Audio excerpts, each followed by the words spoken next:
Salut les amis, je m'appelle Bilal. Et moi Zeynep.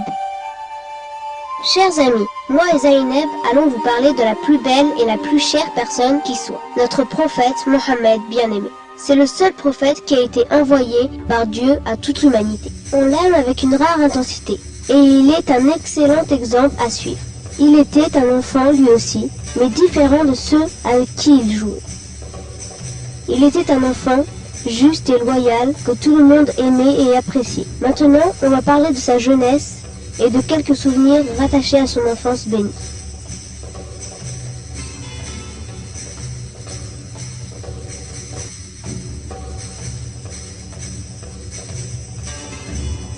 Notre prophète avait une famille comme vous, mais il avait perdu son père avant même sa naissance. Il était donc orphelin. Avant sa naissance, annoncée depuis longtemps par Dieu, beaucoup d'événements extraordinaires eurent lieu. Alors, parlons ensemble de ce qui s'est passé quand notre prophète vint au monde. Chers amis, l'arrivée au monde de notre prophète avait été annoncée par le prophète Jésus et le prophète Moïse, qui vivaient bien avant le prophète Mohammed. Les livres des Juifs et des chrétiens attestaient de la mission prophétique de Mohammed.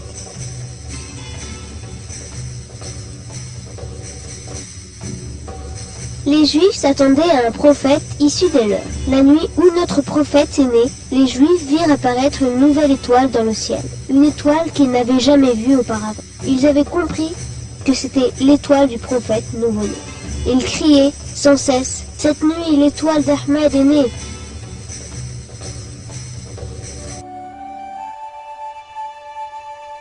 Un groupe de Juifs vint voir la tribu des Qurayshites et leur demandèrent « Y a-t-il un enfant qui est né cette nuit dans notre tribu ?» Ils répondirent « On ne sait pas ».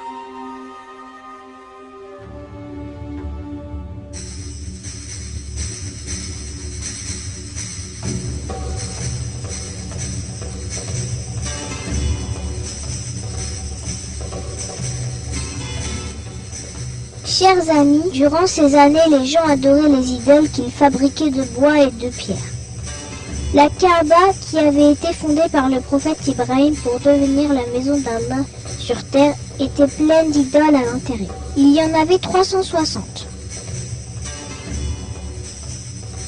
La nuit où notre prophète est né, toutes les idoles tombèrent à terre. Les gens qui venaient à la Kaaba pour les adorer étaient choqués de voir ces idoles qu'ils croyaient pourtant si puissantes et dont ils craignaient même la colère, gisant à terre impuissantes.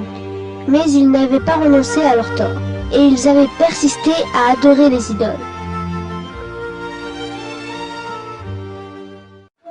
Les humains ont aussi adoré la lune, le soleil, le feu et d'autres choses qu'ils craignaient, Bilal.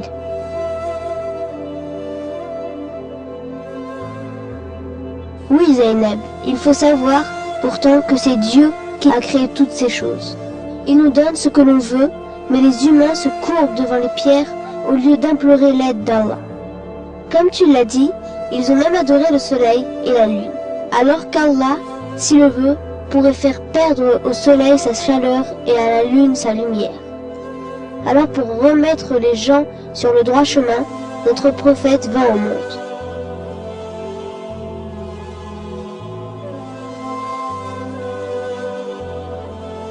Le lundi 20 avril 571, correspondant au lundi 12 du mois hégirien de Rabi al-Awwal, sa mère, Amina, attendait l'éclosion de sa fleur, tandis que les anges lui souriaient.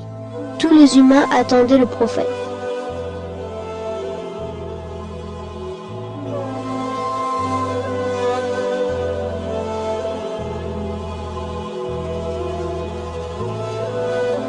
Le palais de l'empereur perse trembla quand le ciel fut illuminé par sa noble naissance. Le palais de l'empereur perse trembla tellement que les tours s'écroulèrent. D'autre part, le feu sacré du temple s'éteignit subitement.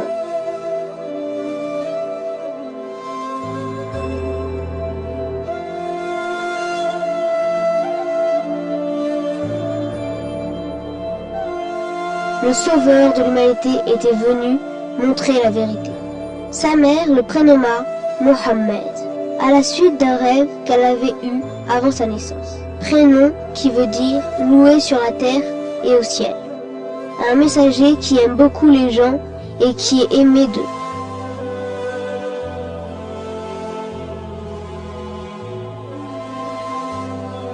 Ainsi, après avoir accouché de cet enfant, Amina, la mère du prophète, lui donna le nom de Mohammed. Les Mécois demandèrent à Abu Talib, grand-père du prophète, « Pourquoi avez-vous donné ce prénom de Mohammed pour votre petit-fils ?» Car, en vérité, il s'agit là d'un prénom qu'on n'a jamais entendu. Oui, vous avez raison.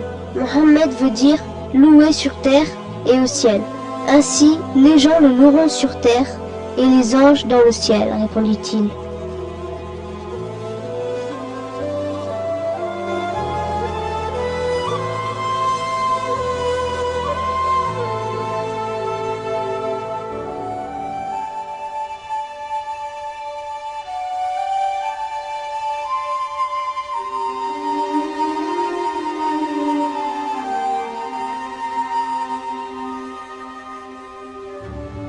Notre prophète était pris en charge par une nourrice juste après sa naissance parce qu'en ce temps-là, les nouveau-nés étaient tous mis en nourrice pour qu'ils grandissent en bonne santé dans les villages bédouins. Les nourrices qui élevaient ces enfants recevaient un salaire en contrepartie de leur service. Elles venaient à la Mecque une fois par an. Ce jour-là, plusieurs femmes s'étaient mises en route vers la Mecque avec l'intention de trouver des bébés à élever. Il y avait parmi elles une femme appelée Halima. Elle et son mari étaient pauvres et cherchaient, en prenant en charge un bébé d'un riche mécois, à améliorer leur niveau de vie. Mais ils arrivèrent tard à la Mecque, à cause de leurs ânes affaiblis. D'autres femmes y étaient déjà et avaient commencé à chercher des bébés. Mais le fait que notre prophète était orphelin avait éloigné ces nourrices qui cherchaient un bébé ayant des parents riches. Halima, qui avait mis beaucoup de retard avant d'arriver, ne trouva plus de bébés qui avaient des parents fortunés. Abdul Muttalib, le grand-père de notre prophète, lui avait demandé de prendre son petit-fils orphelin. Halima, en voyant ce petit bébé si beau, ne put refuser et s'attacha immédiatement à l'enfant comme si elle était sa mère. Ce bébé avait un visage tellement lumineux qu'il suffisait de le regarder pour l'aimer. Je vais le prendre et j'espère que Dieu nous comblera par égard pour cet enfant. Et ce jour-là, elle était devenue par une sage décision la nourrice du dernier prophète de l'humanité. Halima avait pris le bébé qu'elle aimait et s'était dirigée vers son village. Durant le chemin du retour, leur âne était soudainement devenu puissant et elle dépassa les femmes qui l'avaient pourtant devancée. Tu sais, Zaynab, un autre miracle se produisit. Halima et son mari avaient une chamelle qui ne donnait pas de lait à cause de son âge avancé. Quand la nuit tomba, cette chamelle eut de nouveau du lait et plus en abondance. Quand Halima et son mari virent tous ces changements, et notamment leur pauvreté se changer en richesse depuis l'arrivée de cet enfant, ils comprirent que le nouveau-né était béni.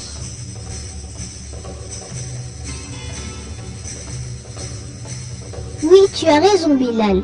De plus, en ce temps-là, chers amis, les habitants du village avaient subi une sécheresse et une famine.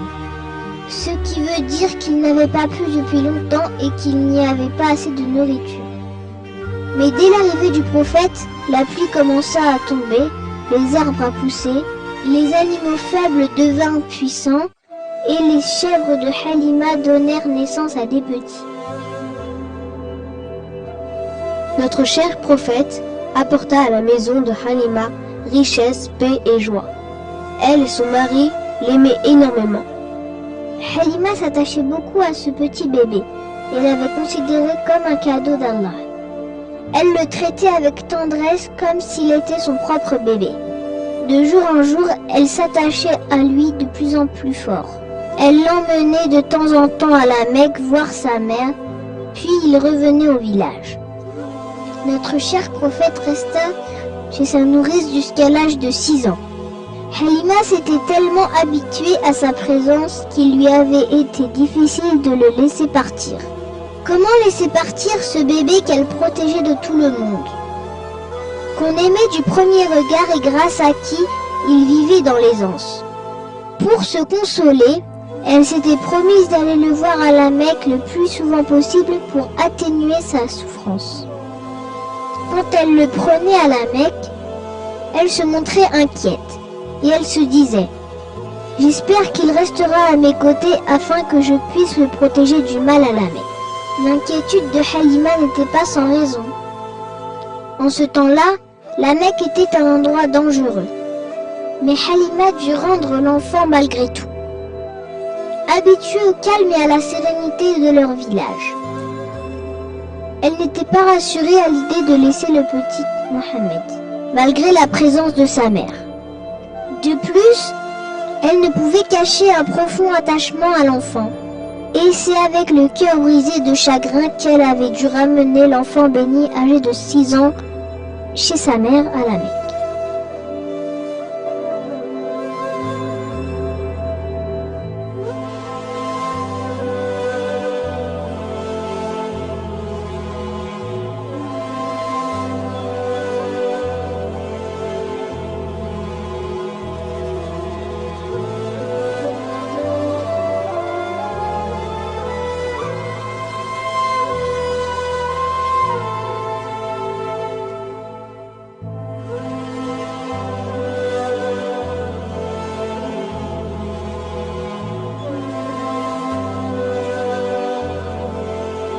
La mère de notre prophète, Amina, était comblée d'avoir pu enfin reprendre son enfant à ses côtés. Il lui avait tellement manqué pendant tout ce temps-là. Elle l'avait emmené à Médine visiter la tombe de son père et elle l'avait présenté à ses oncles. Notre cher prophète ressentait beaucoup de peine et de chagrin en repensant à son père qu'il n'avait jamais connu. Mais dans le chemin du retour à la Mecque, sa mère Amina tomba malade. Puis rendit le dernier soupir dans une place appelée Abwa. À l'âge de 6 ans, notre prophète se trouva orphelin de père et de mère. Notre prophète rentra à la Mecque, affligé par la mort de sa mère. Il était seul au monde. Il n'avait jamais connu son père, car celui-ci était mort avant sa naissance, et sa mère, qu'il venait tout juste de retrouver, venait de mourir. Il rentra à la Mecque, accablé de chagrin, et seulement accompagné de leur servante Ayman.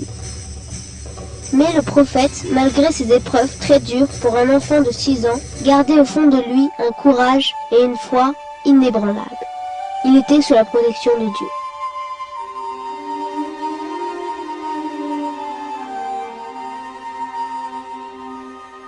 Abdul Muttalib, le grand-père paternel de notre prophète, s'occupait de lui. Il le chérissait beaucoup et compatissait à sa douleur. Il était comme un ami pour lui et l'aimait tellement qu'il ne pouvait manger sans lui. Il ressentait envers lui beaucoup de peine parce qu'il était orphelin. À chaque fois qu'il y avait une sécheresse à la Mecque, son grand-père lui demandait de prier avec lui pour qu'il pleuve, et en effet, il pleuvait souvent après sa prière.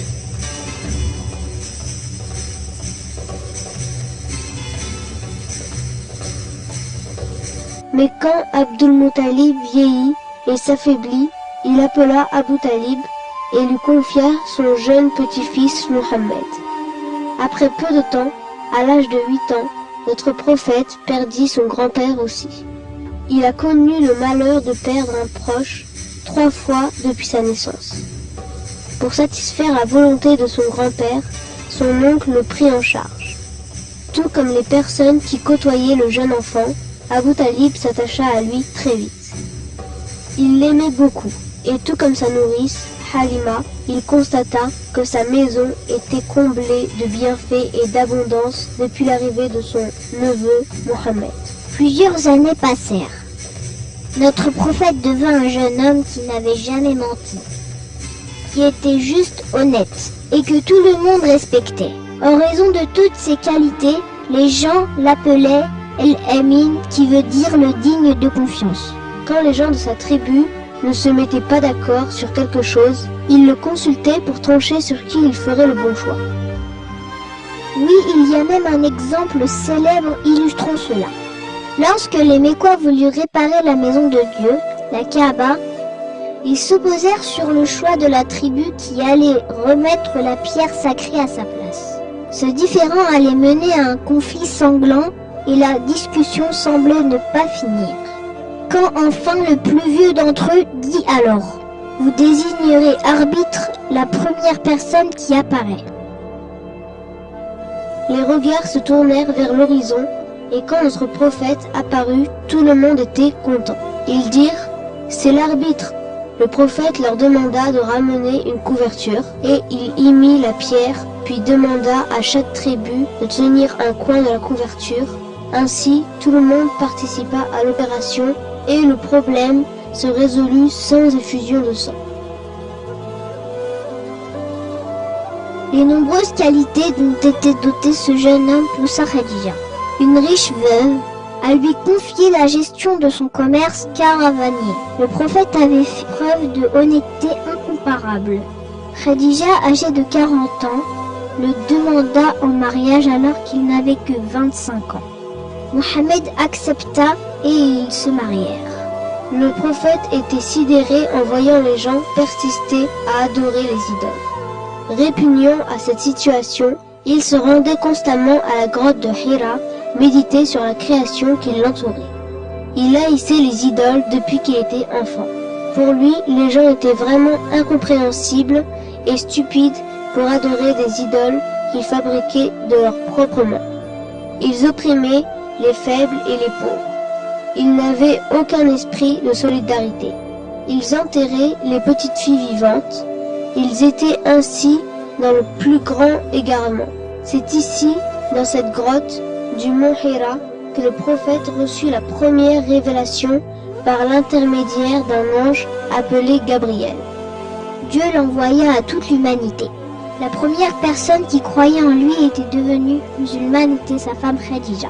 Juste après elle, ce fut Ali, le cousin du prophète, qui devint musulman aussi. D'ailleurs, savez-vous, chers amis, que Ali était le premier enfant musulman? Oui, Zainab, et si tu veux bien, on va parler des beaux souvenirs de notre prophète avec les enfants. Notre prophète, qui est l'envoyé d'Allah miséricordieux, aimait beaucoup les enfants. Il disait souvent: les enfants sont votre cadeau d'Allah, et celui qui n'éprouve pas la compassion pour les enfants n'est pas des nôtres. Et il incitait les gens à traiter les enfants avec tendresse. Quand notre prophète prêchait la parole de Dieu aux gens, ils y trouvaient le vrai bonheur. Et ils avaient l'esprit en paix, baignés dans une sorte de sérénité visible. Même les enfants l'avaient senti. Avant l'islam, les Arabes avaient une horrible coutume.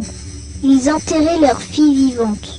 Dieu a interdit cette cruelle pratique et a ordonné par la bouche de son prophète que la fille soit aussi bien traitée que le garçon, donnant aux femmes une importance qu'ils n'avaient jamais eue auparavant. Lors de l'immigration du prophète de la Mecque vers Médine, les adultes l'attendaient, mais les enfants aussi, et l'impatience paraissait sur leur visage. Après plusieurs heures d'attente, quand sa silhouette commença à se dessiner à l'horizon, tous les musulmans, hommes, femmes et enfants, exultèrent. Au sommet de la colline Wada, ils regardaient venir cet homme qu'ils aimaient tant, sans même l'avoir encore vu. Un homme dont on parlait avec tant d'admiration et de respect. Ils avaient tous ardemment souhaité la bienvenue au prophète en chantant des éloges. Allahu Akbar, Allahu Akbar.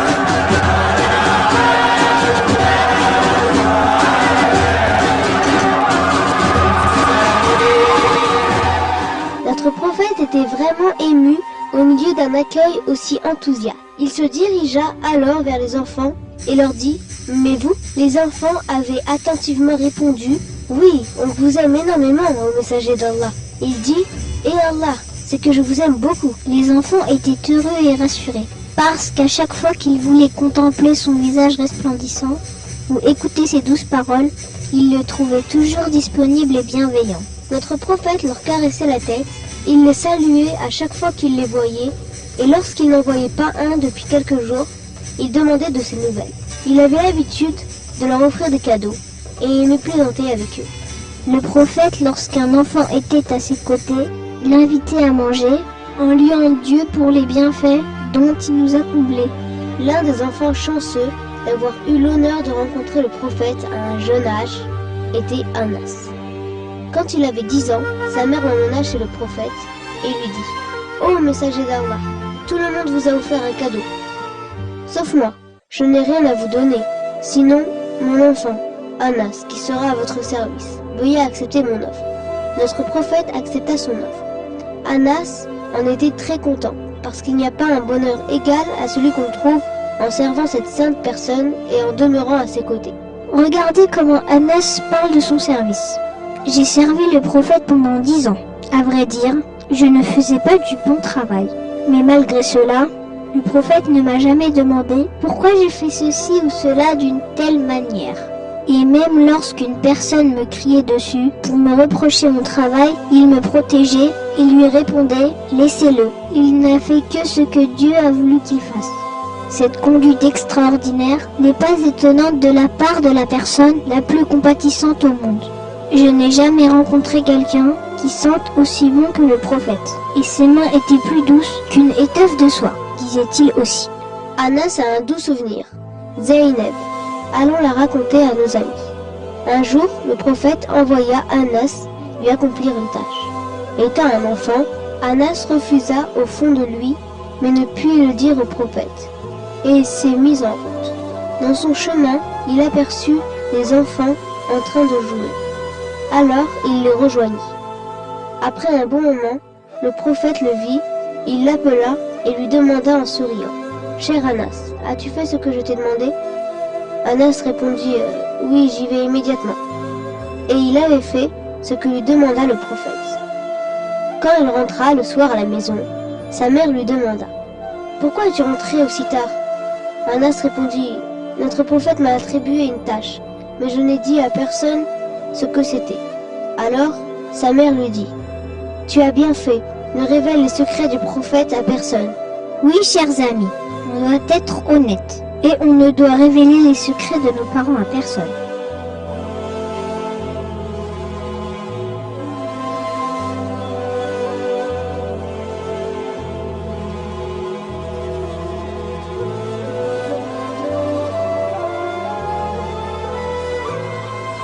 Regarde Zaynab, maintenant on va raconter un incident qui reflète la miséricorde du prophète.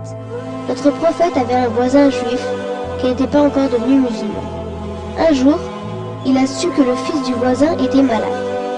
Alors, il alla lui rendre visite et prit Anas avec lui pour lui souhaiter un bon rétablissement. Notre prophète s'était assis à côté de l'enfant et lui conseilla de devenir musulman. À ce moment, l'enfant leva son regard vers son père qui lui demanda d'obéir au prophète. Alors l'enfant devint musulman immédiatement. Le prophète était très content et pria en disant « Oh Allah, que tu sois loué d'avoir sauvé cette personne par égard pour moi. » Ce qui veut dire qu'Allah rendit le prophète très heureux en sauvant cette personne. Bilal, si tu veux bien, on va parler d'un triste souvenir de Anas. Anas dit « Je n'ai jamais vu une personne aussi compatissante avec les enfants que notre prophète. Quand son fils Ibrahim est venu au monde, il était très heureux et a donné un cadeau à celui qui lui a apporté cette bonne nouvelle. Il l'a annoncé aux gens en disant « Ce soir mon fils est né et je lui ai donné le prénom de notre père Ibrahim. » Le prophète avait mis son fils en nourrice pour qu'il grandisse en pleine forme au village. Il allait souvent le voir chez sa nourrice en dehors de Médine. Il l'embrassait et le serrait dans ses bras. Un jour, Ibrahim tomba malade et était à l'agonie. À ce moment, les yeux de notre prophète se remplirent de larmes et il pleura. Le petit Ibrahim mourut quand il était encore un petit bébé. Le prophète le prit dans ses bras pour la dernière fois et il pleura. Le prophète pleure-t-il aussi ? Demanda quelqu'un assis à côté de lui. Pleurez-vous aussi, ô messager d'Allah ? Le prophète répondit. Oui, je suis un père moi aussi. Je pleure par compassion et clémence. Nos yeux pleurent et nos cœurs sont tristes, mais on ne dit que ce que Dieu aime entendre. Et on ne se plaint pas contre la volonté d'Allah. Puis il se tourna vers Ibrahim et dit « Ah Ibrahim, si tu sais combien ton départ nous afflige. »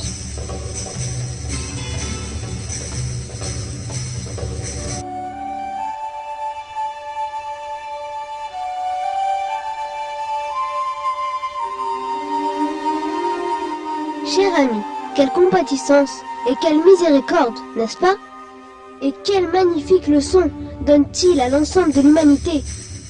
Ainsi, sa conduite montre aux musulmans qu'il faut s'armer de patience face aux moments tragiques et à ne pas protester contre la volonté d'Allah.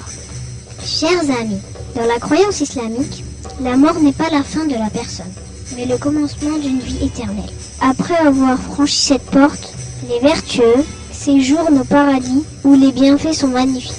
Les enfants qui meurent en bas âge entrent directement au paradis et ils ont pour privilège d'avoir la possibilité d'intercéder en faveur de leurs parents.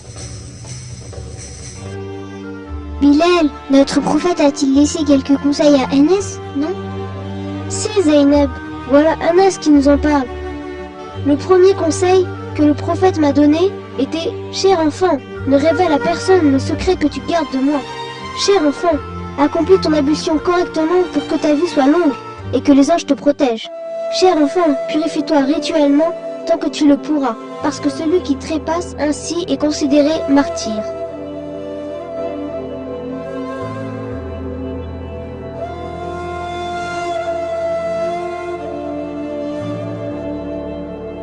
Cher enfant, prends la peine d'effectuer ta prière rituelle continuellement.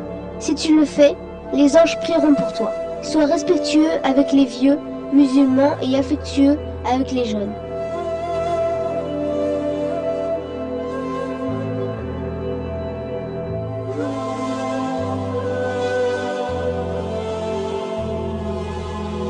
Cher enfant, ne te retiens pas de lire le Coran, parce qu'il revivifie les cœurs morts et préserve l'homme du mal. En plus de tous ces sages et profitables conseils, notre généreux prophète confie à Anas d'autres recommandations. Cher enfant, essaye de passer ta journée et de la finir sans rancune contre personne. Si tu réussis dans cette mission, tu t'en sortiras facilement le jour du jugement. C'est cela ma sunna. Et celui qui la prend en exemple et vit avec me rendra heureux. Et celui qui me rend heureux sera mon compagnon au paradis. Avez-vous pris conscience de la nouvelle extraordinaire dont le prophète nous fait part? Celui qui imite le prophète dans sa sunna sera avec lui au paradis. On va expliquer à nos amis ce que veut dire sunna. La sunna est l'ensemble des paroles et du comportement du prophète Mohammed que tout musulman sincère se doit d'appliquer. Si tu veux bien, on va citer 3 sunnas à nos amis, mais à condition qu'ils les appliquent dans leur quotidien. Quand on entre à la maison, on doit saluer nos parents, nos frères et sœurs, en disant « Assalamu alaikum », paix soit avec vous. On doit se laver les mains avant et après avoir mangé. On doit dire avant de commencer à manger « Bismillahirrahmanirrahim », qui veut dire « Au nom de Dieu, le clément, le miséricordieux », et on doit manger avec notre main droite. Notre cher prophète a de merveilleux souvenirs avec ses 2 petits-fils, Hassan et Hussein. Oui, le prophète chérissait énormément Hassan et Hussein. Il les embrassait et les prenait dans ses bras et disait « Ces 2-là sont la douceur de ma vie ». Et il invoquait Allah souvent en disant « Oh Allah, j'implore ton secours, protège ces 2 enfants du mal, de Satan et du mauvais œil. » Le prophète les aimait beaucoup et il allait avec eux en randonnée en les portant sur ses épaules. Quand il allait à la mosquée, il les prenait avec lui et il les observait avec bonheur en train de s'amuser. Un jour, les petits-fils de notre cher prophète, Hassan et Hussein, s'étaient perdus. Le prophète et ses compagnons se mirent à leur recherche. Ils les trouvèrent au pied d'une montagne en train de s'étreindre de peur à la vue d'un serpent géant. Le prophète arriva à temps et put les sauver.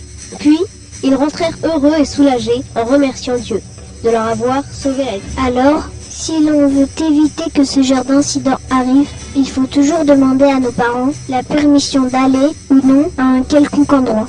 L'un des enfants qui a grandi à côté du prophète est Oussama ibn Zaïd. Notre prophète le valorisait en disant « Oussama est la personne que j'aime le plus. Un jour, le prophète lui conseilla en disant « Oussama, sois prudent avec les animaux qui sont sous ta responsabilité, sinon ils se plaindront de toi le jour du jugement. »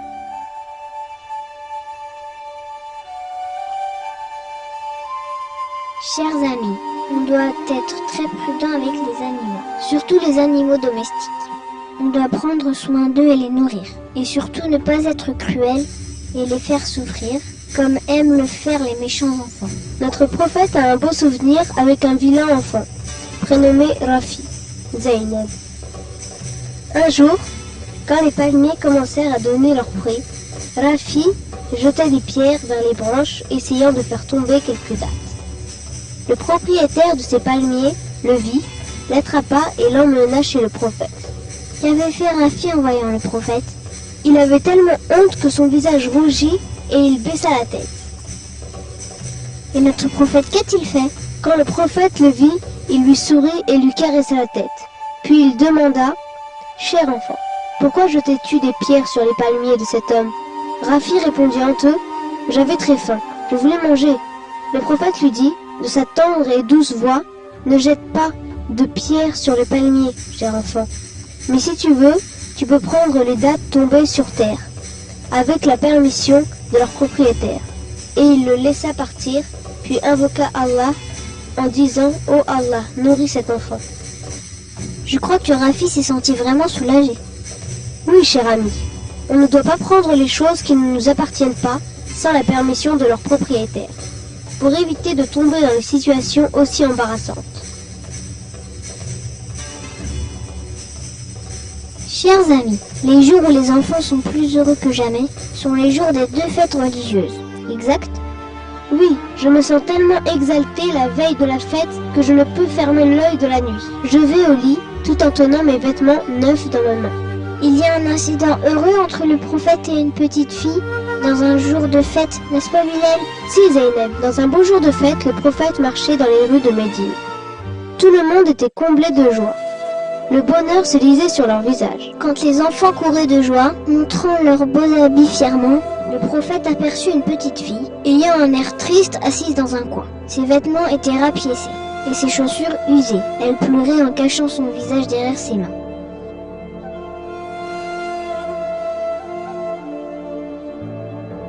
Quand le prophète vit cela, il se dirigea vers elle, et lui demanda d'une voix douce et compatissante. « Cher enfant, pourquoi pleures-tu dans ce jour de fête ?» La petite fille répondit sans le regarder, et sans savoir à qui elle s'adressait. Elle dit « Je me suis rappelé mon père, et cela m'afflige. À la fête de l'an dernier, il était avec nous, mais cette année, il ne l'est pas, parce qu'il était allé à la guerre avec le prophète. Il combattait l'ennemi à ses côtés et tomba martyr. N'importe quelle fille à ma place pleurait. » Le cœur de notre prophète foisonnait de grâce et de compassion. Il lui caressa la tête. « Essuie tes larmes, ma fille. Vas-y, lève ta tête et écoute ce que je veux te dire. Veux-tu que je sois ton père? Fatima sera ta sœur et Aïcha sera ta mère. Qu'est-ce que tu en penses ?» Ces mots frappèrent la fille. Elle leva la tête et s'étonna, en voyant que la personne à qui elle parlait était le prophète.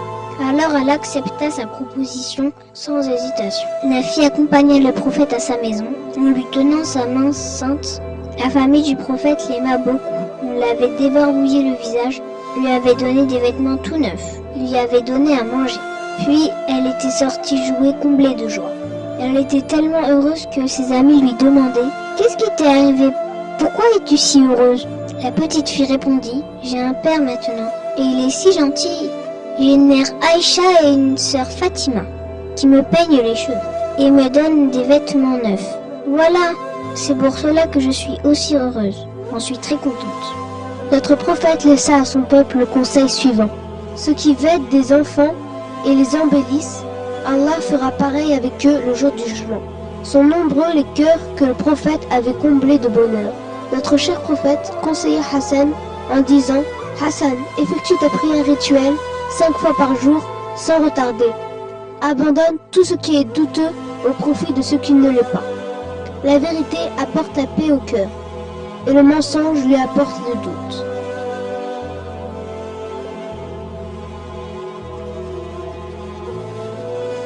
On ne l'a pas vu, mais son amour réside dans nos cœurs et on l'aime énormément. Tout en priant Allah qu'il nous aide à obéir à ce qui est dans le Coran et la Sunna et qu'il nous réunisse avec notre prophète au paradis. On vous dit au revoir les amis.